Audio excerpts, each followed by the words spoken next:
Crestwood High had stood for over a century, its brick facade weathered by time. But the stories surrounding it were what truly aged it. The school had once been the site of a devastating fire that claimed the lives of several students during an art class. Every year, on the anniversary of the tragedy, the walls were said to whisper the names of the lost.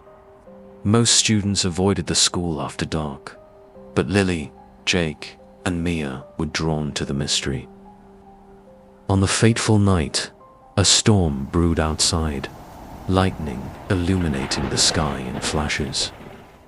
The three friends crept through the front doors, their hearts racing with excitement and fear. They were armed with flashlights and a sense of bravado. But the moment they stepped into the dim hallway, the air thickened, a heaviness pressing against them. "Are you sure we should be doing this?" Mia asked, her voice trembling slightly. "Come on, it'll be fun. We'll just prove that it's all nonsense," Jake replied, trying to sound confident.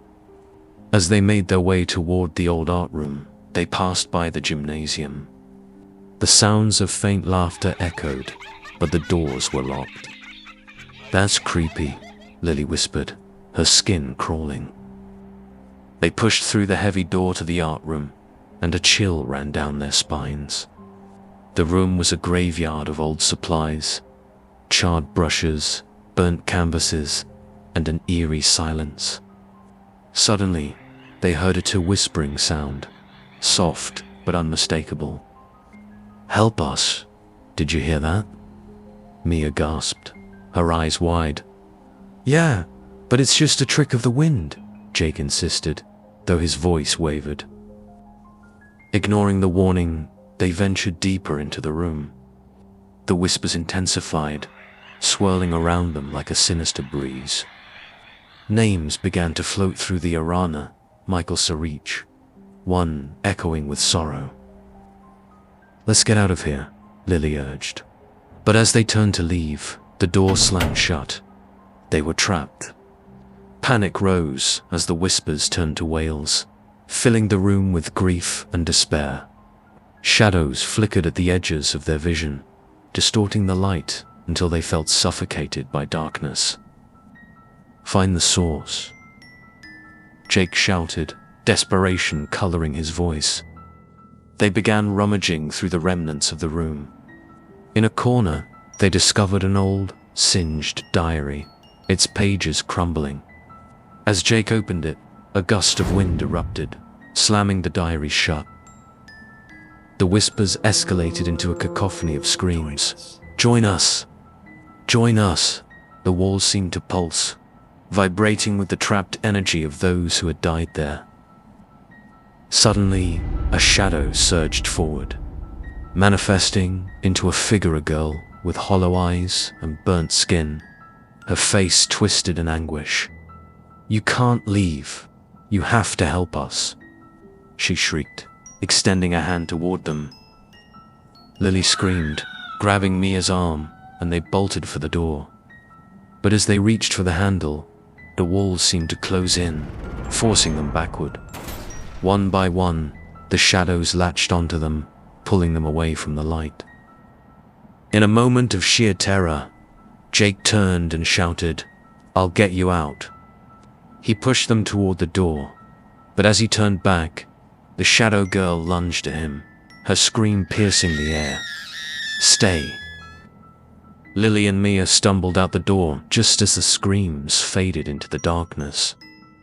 They fell onto the ground outside, gasping for breath.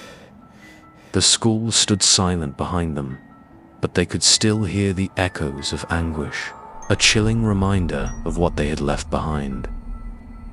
The next morning, the school was locked up tight, and the whispers were just a memory waiting for the next group of curious souls.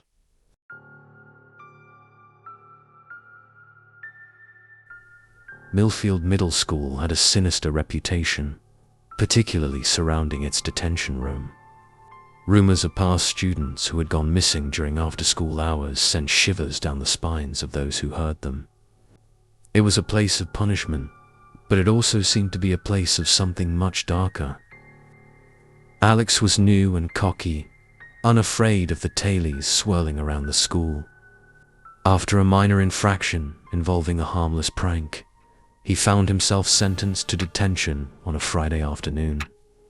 As the clock ticked slowly, the dim lights flickered, casting eerie shadows against the walls. He sat alone, flipping through an old textbook, trying to ignore the chill in the air. Just then, he heard a soft thud from the closet. He brushed it off, but then it happened, again a more pronounced knock. Curiosity piqued. He stood and approached the closet, heart pounding. When he opened the door, the closet was empty, except for a pile of dusty books. He sighed in relief, but as he turned, he felt an unsettling presence behind him. The door slammed shut with a deafening bang, and the lights began to flicker wildly.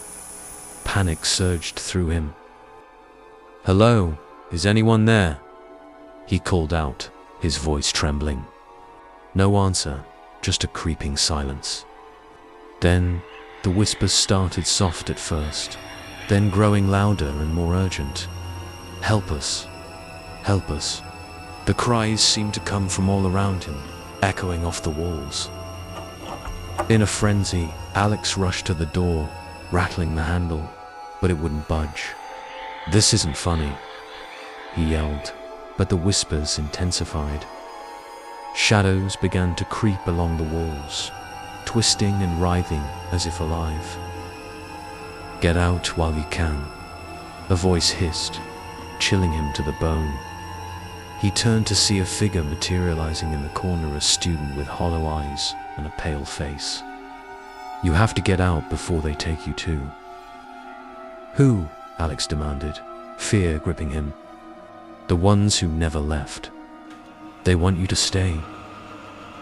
In that moment, the walls shuddered, and the whispers morphed into anguished screams. "Join us! Join us!" The shadows lunged at him, grasping at his ankles, pulling him towards the center of the room. Desperate, Alex grabbed a chair and smashed it against the door, the wood splintering. As the door cracked open, the shadows shrieked, their cries piercing the air. He bolted through the opening, falling into the hallway, breathless and shaken. But as he turned to look back, he saw the detention room standing still, the door creaking open slightly, invitingly. He shuddered, realizing that the room was not just a detention hall. It was a trap. That Monday, the school found the detention room sealed off. Alex, shaken and terrified, never spoke of that day again. But late at night, he could still hear the whispers, calling him back to the darkness, and he couldn't shake the feeling that he wasn't truly free. Willow Creek Elementary had an eerie charm, but its playground was particularly unsettling. Long abandoned, the swings creaked without a breeze, and the slides stood coated in rust. The local children whispered of the lost children, who had once played there and vanished, their laughter forever echoing in the wind. Clara was a new girl with a bold spirit. Her friends warned her about the playground, but she couldn't resist the pull of mystery.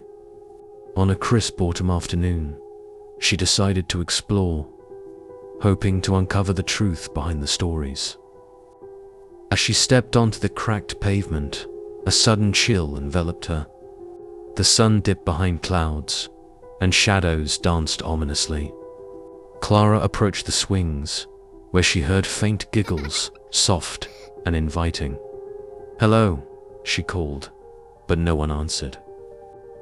Ignoring her instincts, Clara continued deeper into the playground. As she approached the jungle gym, the laughter grew louder, echoing all around her. "Come play with us," a voice whispered, sweet and innocent. Transfixed, Clara followed the sound to a clearing in the woods behind the playground. There, she found a fort built of branches and leaves, adorned with vibrant drawings, pictures of children playing, but some appeared twisted and grotesque. She stepped inside the fort, feeling a surge of nostalgia mixed with dread. As she admired the drawings, the atmosphere shifted. The laughter faded, replaced by whispers. "Stay with us. Forever." Suddenly, the ground trembled beneath her feet, and the fort began to collapse. Clara's heart raced as she stumbled out, but the shadows emerged from the trees, closing in around her. She sprinted back towards the playground, but it felt as though the distance stretched infinitely. Panic clawed at her throat as she heard the voices grow louder. "You can't leave. You promised." The shadows twisted into forms, children with hollow eyes, their faces contorted in sorrow. They reached out, their hands grasping at her, pulling her closer. In a desperate bid for freedom, Clara dashed towards the exit of the playground, the cries of the children following her like a haunting melody. Just as she burst through the gate, she felt a cold hand grasp her wrist. Whirling around, she saw a boy with a pale face and a desperate expression. "Please, don't go," he pleaded. With a surge of adrenaline, Clara ripped her wrist free and tumbled out onto the grass, gasping for air. The playground stood still behind her, the swings swaying gently as if nothing had happened. But she could still hear the faint whispers in the air.